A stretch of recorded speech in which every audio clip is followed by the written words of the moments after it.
Hi guys, it's Cara once again. Welcome back to my channel.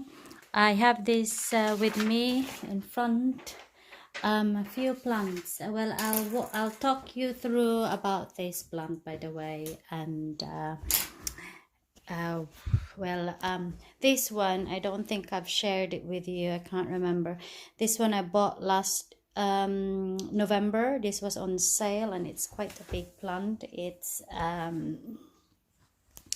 $12.99, which was half price, so I bought that one without the pot, of course. And yeah, so I had that plant. I have this plant last after Christmas, and this was as well half price, which is only cost me £12 from 24. So it's quite a tall plant. It's quite similar as tall as that one, but that one I bought about £7. And this plant as well, I have shown you this, no, not this plant. I've shown you the same plant as this, and I really do love this Calanthea.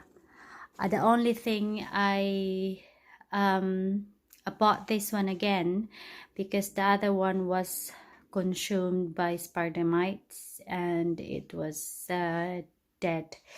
And one of the thing that I love Calanthea is this plant. So, and then I see the rest, and you know, I cannot be without this type of plant. I hope that this will go with me, and I hope things will be better, no pests. And another plant is this one that we have saved on my video, and it's in a bucket. And this plant was infested with thrips, and I nearly lost this plant. So so right, this video is about leaf shine really. And this one I've already started spraying this because I've seen some thrips lurking about. They're waking up every now and again. If you see that brown dots there, that's the damage of it. They yeah, suck too much juice from it, and that's the damage. And it's can be very annoying. So, and you have to, you know, you have to inspect all your plants as well every now and again. It doesn't matter if it's kind of a winter time that this pest will wake up only in spring. But yeah, for my case, it's starting to wake up, and I see a few of them. Have you seen that damage? Yeah, I did not cut them. I cut some of them so much, and in fact this plant did flower for me, and I have to cut it off to salvage it. So yeah guys, so I'm going to spray them all out, and I'm going to show the difference after I sprayed it. So we'll wait and see. Okay, I'll pause this for a minute. See you soon.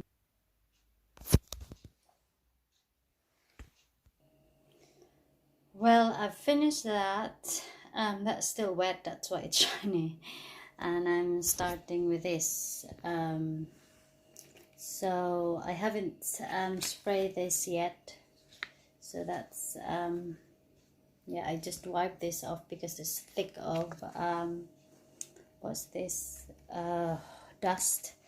So I haven't done them yet. I haven't wiped them, just this one.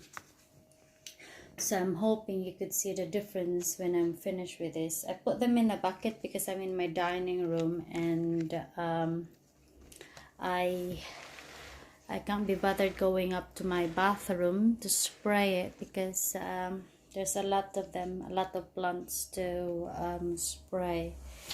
So this is basically my plant. So just for you to see it, I have my lights on there, and yeah. So but later on I hope you could see the difference in it. So right, I'll see you soon. Hi guys, I'm back after about some time of spraying with these 4 plants in front of me. It's done and finished, so I'll just show you the afterwards. The video has been cut off because I ran out of battery. So anyway, these 3 plants, that Calanthea, there's I can't remember its name, and yeah, these 3 of them are they're not been infested with any pests as far as I seen them, examined them, and hopefully not. And that one has been infested with thrips, and I haven't, a few of the thrips are now waking up to some of my plants.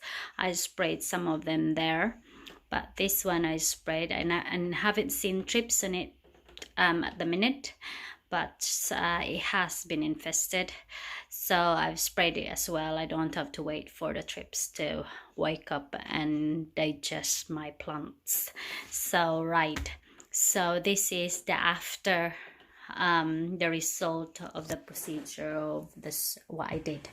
So this video is really showing you how to keep your leaves healthy, and I'm just declaring as well that this is how I do to control and hopefully wipe out and eradicate the thrips. So basically this is all about just to make your leaves. Yeah, anyway, so this is the Calanthea. If you could see, the leaves are indeed very shiny. You see that? You probably think I sprayed oil in it, but I didn't. I've just used what I did. So this is the plant, and this plant too, which was infested with thrips, responded very well with the treatment. I have lost to Calanthea with thrips. I tried to save them, but it just it cannot be revived. It's gone.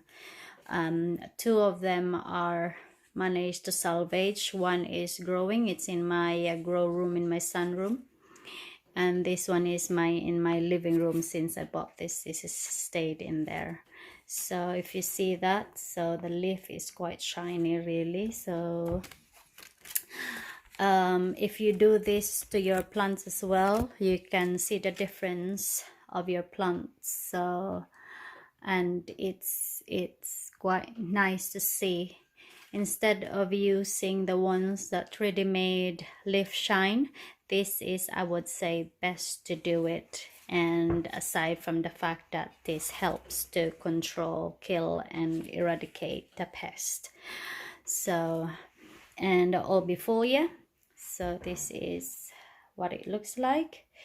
I don't know if you could see the difference. I can see the difference from where I'm looking, so I hope you could see the difference from the previous video.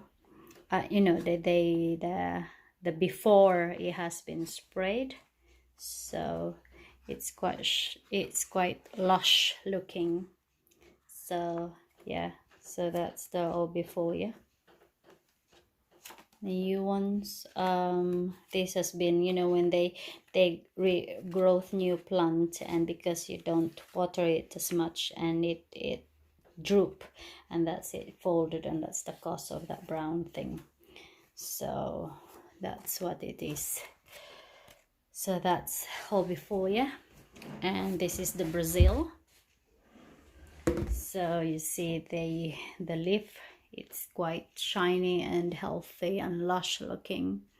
So I hope you could really, I could show you the difference of the plant.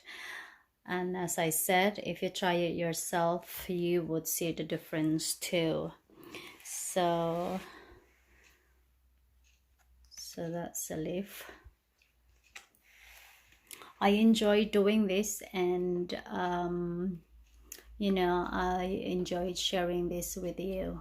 I have tried so many sprays, what I have learned, and this is the best one I have encountered. I have tried soap with water and spray it to eradicate thrips as well as aphids, and it's not really as good as this. And yeah, So I find this quite healthy way of spraying your plant as well. And this one, it's a bit wet, so I have sprayed that as well. But because this plant got coating of a white coating, all the plants that you sprayed with a white coating will be removed, some to the extent about 90%, I think. So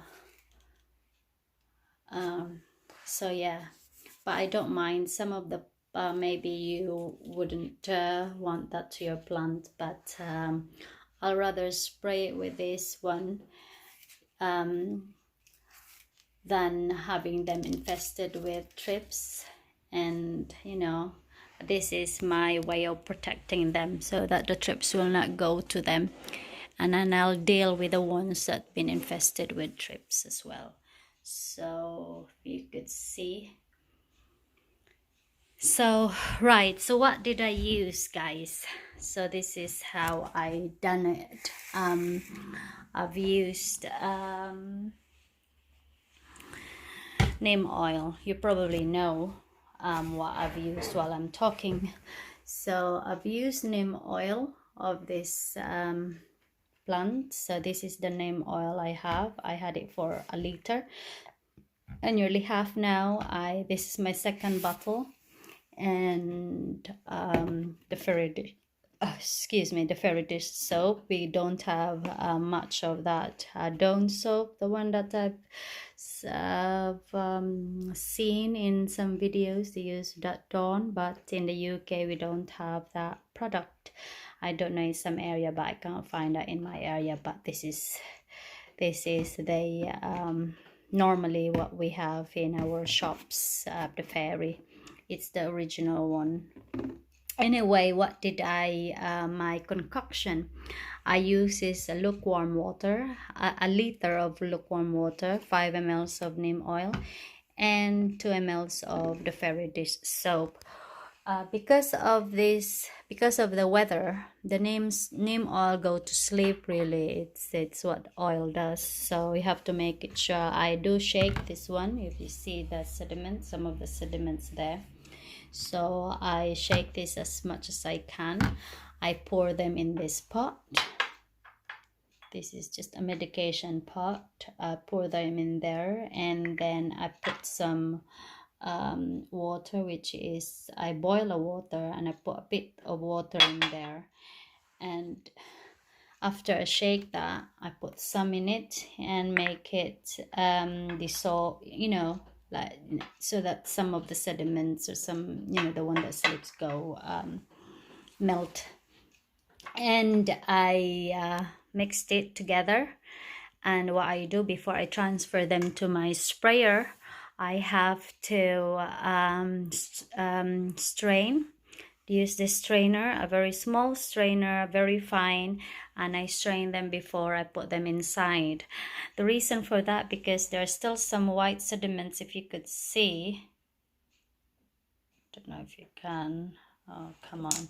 There's still a bit of sediments in there, and then with that sediments, it causes for that tube inside of the spray to block, and that will not work. Your spray will not work. That's why my spray is broken, and it took me days to figure out what how to fix this, and not to figure out, it took days for it to be repaired. I have you know, I always do it myself. I tried my best not to ask for help from my husband, but today, after 2 days, I can't do it anymore. So I asked him, and he did manage to fix it for me. But obviously, it's kept dripping. There's still a bit more in it. I'm still using this to some of the plants, but because of this video, I'm just showing you what I've used. So I strain it, I put them in, and then I spray straight away. As for my experience, I will not recommend a concoction together with a isopropyl alcohol 70%. I've used it, and it's quite harmful to some of my plants. You know, when you trust some, you know, but I don't want to blame anybody what happened, but sometimes you have to be responsible for what you did, what you've done. You're an adult enough to know that. So I have used that concoction with neem oil, dish soap, and isopropyl alcohol as what they per instructions, and then some of the leaf of that certain plant died and it's too strong for it. But the trouble with what I did, I sprayed the entire plant with that one, and that 2 plants died. It was infested with not thrips but aphids. I would rather say aphids is easier to control than thrips, but that's for my opinion. But with that concoction with 70% isopropyl alcohol, the plant just did not, it's too strong for it. So if you want to try a new spray product, you have to start it with just 1 leaf at the bottom of it. But concerning about the neem oil and with the dish soap, as long as you don't go extreme to the you know, how much you're putting in and how do you do it, 5 ml and 2 ml of dish soap all together, mixed together, I did not see any harm to my plant. It did not affect anything, rather than it made my plant more healthier looking, and it did you know, it made a difference with the thrips, which is very good. So any neem oil, as long as it's 100% neem oil, and a dish soap, and voila. So I'm hoping you guys that you try this one, and probably some of you have tried this and you probably share the same thoughts and feelings. And by the way, one thing I wanted to share, if you spray it, if you got eczema on your hands, which I have sometimes had eczema, please do protect your hand from it, because neem oil can be very, very strong. So that's one thing, to protect your hand from the spray. I sprayed this one, I did not protect my hand, which is quite naughty of me, but I do highly recommend, especially those of you who have eczema, affected eczema. So please protect your hand from this product. And it has some smell of it from neem oil, but some of the people don't like it, but I do like the smell of neem oil. Don't know why. It's got this scent that I like.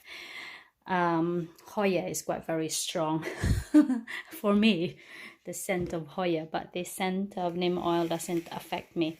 If you spray a neem oil in the room, the moment you get out, you come back, I could smell neem oil. You know, if you smell it before, you would recognize it. And that's other thing. My other thing as well I would like to share is, if you, this type of plant, when you spray it, is just a leaf in itself, there's no crevices, it's just, you know, the water don't go inside but then drips away and yeah, dries out, together with this plant and this plant. But I would rather recommend, you know, when the plants are still growing, like, you know, like this plant, this Calanthea, they grow like twirl, and it's quite a rosebud. So make it sure that it's dry inside. Make it sure that the plant will dry up together, the one that's newly growth, or that one might die. It happened to me. I got a dead Calanthea.